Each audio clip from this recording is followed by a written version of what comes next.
you're probably wondering why this slightly strange, maybe strange film. They talked about the overview, going off to space to look at space, but then the unexpected thing happened, which is turning around and looking at ourselves. So that's what we're doing this next few days. It's full moon. You'll notice that this is the first of our mountaintop sessions, and they will always be during the full moon. So sort of a significant moment to start the year this way. So the next 3 days will be about looking at ourselves, not just the planet, but looking at ourselves in Sabah, looking at our systems in Sabah, looking at our institutions.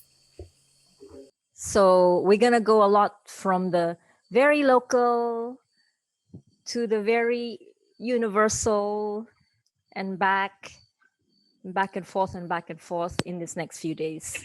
And really the idea is that we see ourselves. We see how we built the power dynamics, the political story, how can change happen or not happen. And then of course we in Forever Sabah focusing on the circular economy. What do we have to do? What do we have to see to impact the change that we desire? So let's talk about what we saw. Anything that came up? Were you moved, like the guys were saying? Anyone from online? You guys want to jump in? Ada reflections, Harry, you had something to say? I was going to test the system. Yeah, can you, hi, Tenggelan folks. Hi there, Donggongon. You can all hear us, can you now? Yeah, hey. Yeah, I remember watching this film before, actually, as part of one of the Theory U deep dives we did. And the comment that I made then is the first comment that comes to mind again. So it's a repeat, but it's also, and that is that, yeah, it's always striking, when you see the planet, this little blue dot suspended in space, it always feels very beautiful. Actually, for me, the next feeling is a real tragedy that, considering we're all on this journey together, how much people have worked to, divide us, plural. And so I'm looking forward, there's a lot to say there, but over the next couple of days, I'm looking forward to talking about, what unites us and who divides us. Might be a theme that I've been thinking of a lot recently. And certainly when we get into colonial history, that was a monumental exercise in division. So it'll be interesting to hear more about that. Thanks. Thanks, Harry. Anyone else on Zoom or in the room here?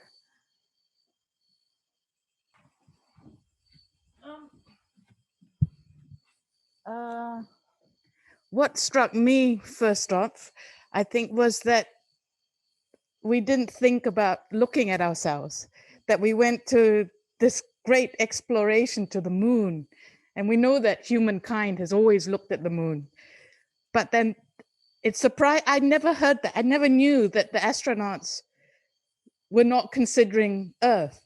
So that's something, I mean, we've all seen that footage of the first landing on the moon and the historic footage, but I never knew that the astronauts and NASA did not have that self-reflection in mind. So I found that really interesting as a kind of revelation, that the act of looking back home. That, and I imagine it must have really been, as they say, awesome. Yeah. Hi everyone. Okay. For me, when I was watching the film, because the striking thing that crossed my mind was like they were saying it's like we are in this space, this spaceship together, and many things came across my mind, and then I think of those things that we are doing if we are in this spaceship together. I think of the Pan Borneo Highway and the, when we deforest, where we are dependent so much on it. And I said, wow, if we're in this together, we're going to destroy the ship that we are on. Huh. When are we going to crash? But it's a beautiful film. I mean, we have seen some of the shots before, but I feel that it's an awakening, and I wish that they will be. Hopefully, we need to just reflect, because has to begin just like the astronaut. It has to begin from themselves, and then only you can see the biggest picture. So I thought, good to start with this kind of thoughts. Okay, hi everyone. Rizlan here for the people on the Zoom. So, also same as Harry, this is my second time watching the movie, but still, it's really give excitement to watch that kind of view of Earth. And the key thing I catch about the movie is the words of overview, because we tend to look about one thing, but we don't look around the surrounding of the thing, of the problem. Then, and also, yeah, for me, the overview is the keywords this time for me, because we also focus on this one problem, but we really focus on the surrounding and the basic. The most important thing is the basic behavior of who we are actually. Not really started with the outside effect, but it started from our surrounding itself, our basic knowledge, our basic value to keep the things going on. And the overview also important lah to for look at any issues or topic if you want to talk about. Yeah, that's all. So first of all, I think I feel disappointed because I thought the earth is flat, but it's round. So I'm so sad right now. I'm just joking. Yeah. So for me, actually, from what I can see from the movie, from the film just now, it does reflect me a lot, because like, well, before I've started Pakos in 2010 as a local Sabahan, I feel like, oh, Sabah, everything is okay, everything's cool, everything is nice, there's no problem at all. But then suddenly I just like, when I'm volunteering with Pakos, and suddenly I went to the village, and there I saw a lot of problem. There's a lot of problem. So I think this is the time, like what Madam Ann was saying, we're in the spaceship. I think this is the time that we, as all of us together, we try to save our one and only spaceship that we have right now. Yeah, although it's not flat, it's round, but I think this is the time for us together, work as a team, and save our spaceship. Yeah, I think that's all from me. Okay, thank you.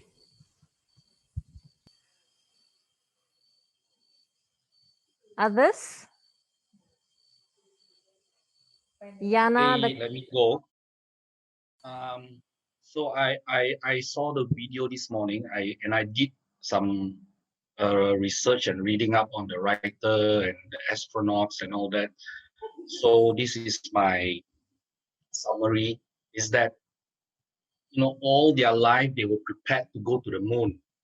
When they go to the moon, they found that looking back at Earth is much more interesting and much more surreal.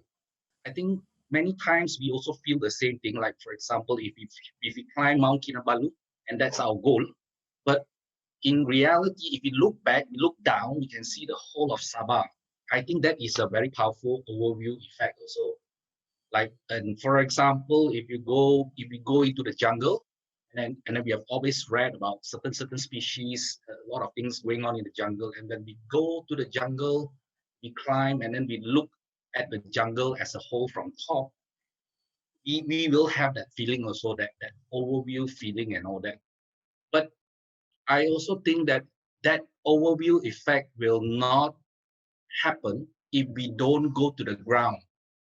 Likewise, if the astronaut don't live on Earth and participate in everyday's life, knowing about erosion, knowing about the storms that they saw and all that, when they're up there, they will not be able to understand Earth, that they will not have that overview effect. Likewise, if you don't cook, you don't eat, when you walk into the kitchen, you will not have that overview effect. You will not understand that effect.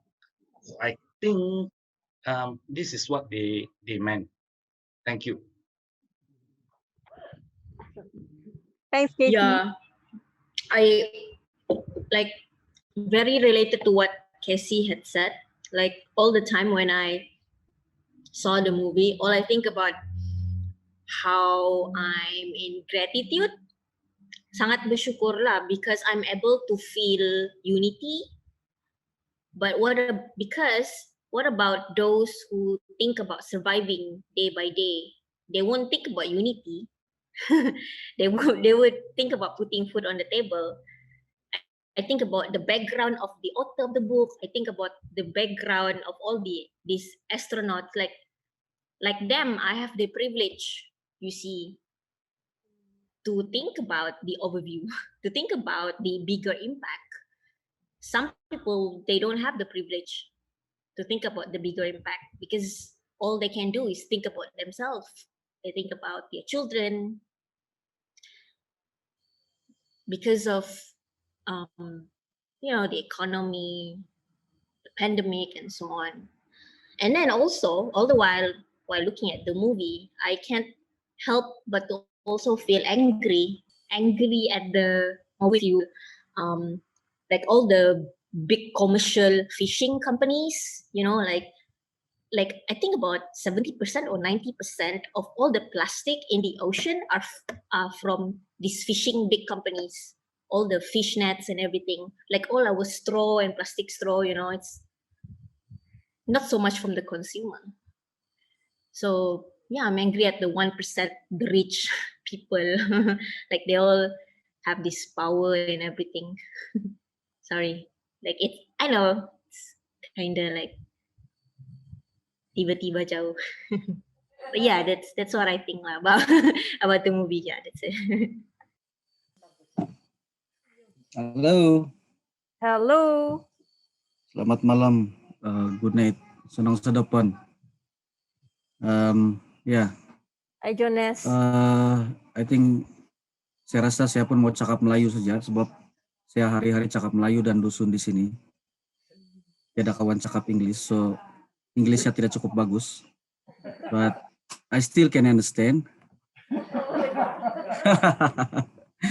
So ya, apa yang saya paham daripada apa yang saya belajar daripada gambaran keseluruhan daripada pakar-pakar saintis, kita punya astronot yang berpengalaman berada di angkasa lepas, sangat menyentuh lah, sangat menyentuh, dan itu membuatkan saya sendiri merasakan saya sebahagian daripada bumi ini. Apa yang rosak di mana-mana bahagian bumi ini akan efek kepada saya juga. So ini kita boleh lihat daripada apa yang telah berlaku di sekeliling kita sekarang, terutama sekali yang terbaru ini adalah pandemik COVID-19. Saya tidak tahu apa penyebab daripada penyebaran virus ini ataupun kewujudan virus ini, tapi saya sangat yakin dia bermula daripada activity manusia. So rasanya kita bukan juga terlalu jahat sangat sebagai manusia, tapi ada sebahagian yang jahat, ada juga yang bagus macam kita sekarang nih, yang berpikir tentang mau menyelamatkan bumi dan juga kita punya future generation. So saya relate kepada kerja saya di apa yang saya buat sekarang. Memang sangat membanggakan lah, sebab rupanya saya sebahagian daripada orang yang melakukan kerja-kerja sustainability. So walaupun saya buat di Tongot saja, tapi saya rasa saya dapat merasakan benda itu akan efek di tempat lain juga. Ya, saya rasa itu yang saya dapat kongsikan lah daripada pemerhatian dan penilaian dalam gambaran keseluruhan tadi. Saya 2 kali saya tengok sebab saya suka tengok. Thank you. Konsiko. Thanks, Jonas. Hi, fresh new intern here. So what I get from the video, I have to agree with Medan Liana. First of all, I learned this from my environmental class many months ago, so forgive me, I can't coin it properly who said it, but the Earth these days required at least 2 planets to sustain human lives. And back then, I don't remember the dates, but it takes at least 1 year or 1.5 years for the resources of the Earth to recover. But with heavy exploitations of the resources today, what do you call that? Ecological footprints. It took at least 2 to 3 years for the Earth to fully restore its natural resources again. So so from that itself, we can see that the condition of the Earth is on a certain state right now. Now, I'm glad to be here, so I guess we can discuss about these things, and there's those people who's passionate about these things, right?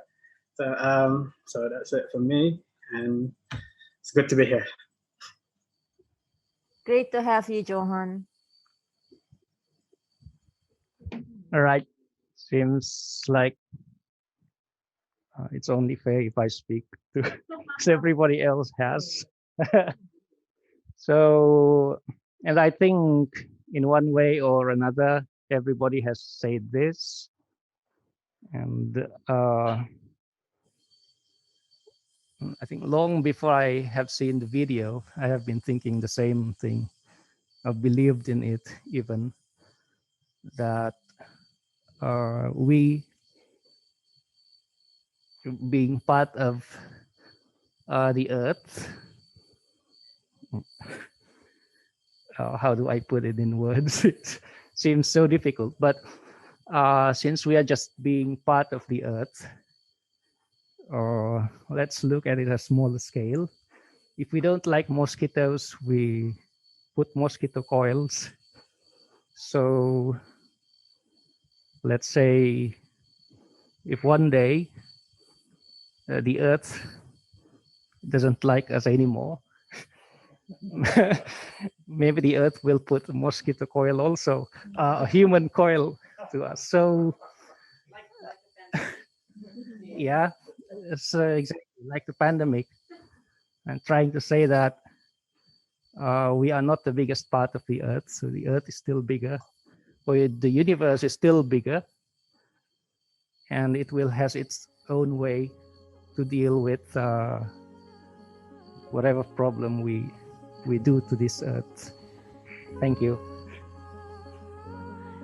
All right, so let's call it a night, and Have a good rest. If you guys want to hang out still, some of us will be hanging around. And look forward to tomorrow. Good night. Thank you. Thanks, everyone. Thanks, everyone. Thanks for being online. See you tomorrow. Pasti. Good night.